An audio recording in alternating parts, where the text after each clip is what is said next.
the ins and outs of online business ethics. In large part because the web offers a venue for virtual anonymity, it has become a venue for questionable and often unethical sales practices. Given this fact, a good way for an entrepreneur to make their site stand out from the crowd is to engage in ethical sales practices. Indeed, those who do business online should always take ethical issues into consideration and know that the internet is not an ethics-free zone.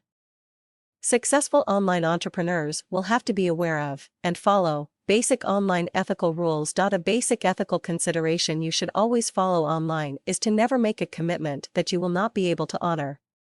Many people will claim that they will be able to do online work, such as writing or editing, that they will not be able to complete.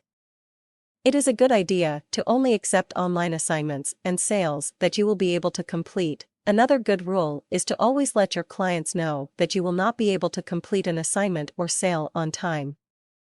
In many cases, honestly coming out and saying you cannot do something will help you avoid losing a client. A very unethical practice, a very unethical activity that many people engage in online is to accept payment for work before they have actually done it. Many work websites allow people to claim deposits or advance payments upfront. Although this practice is not necessarily unethical in itself, it can lead to unethical activity, such as claiming deposits for work you have not done. A good way to avoid this ethical pitfall is to never accept payment for work you have not done. Most work websites will allow you to waive the deposit or upfront payment. Taking payment for work that you have not done is always wrong.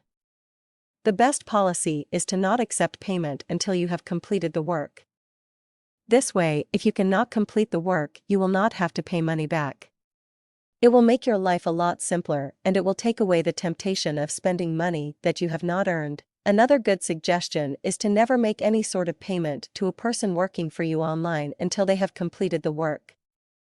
Following this standard can help you avoid getting ripped off and avoid disputes over uncompleted or unsatisfactory work.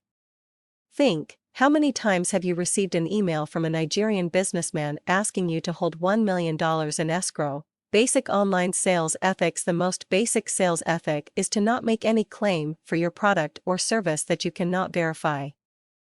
If you do not know whether your product can actually do what you claim it can do not make that claim.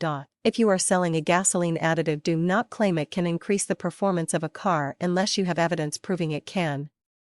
Make sure it is legitimate and verifiable evidence, such as a study, not just a sales pitch. A good rule of thumb is to never make a claim that you cannot quickly verify it. If you cannot make such claims about your product, then it is time to find a new product. Beware of gray areas. Many online marketers cross over into deception by going into gray areas. An example of such a gray area would be saying that your product can help everybody when you know it cannot help all the customers. Another is to not reveal drawbacks or limitations to your product service.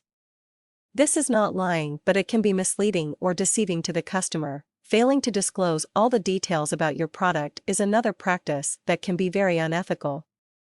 It can also be illegal in some cases if you are not careful. A good way to avoid this ethical trap is to disclose everything about your product. If there is something it cannot or should not do, come out and say so. Avoiding gray areas can help you avoid disgruntled customers and legal problems.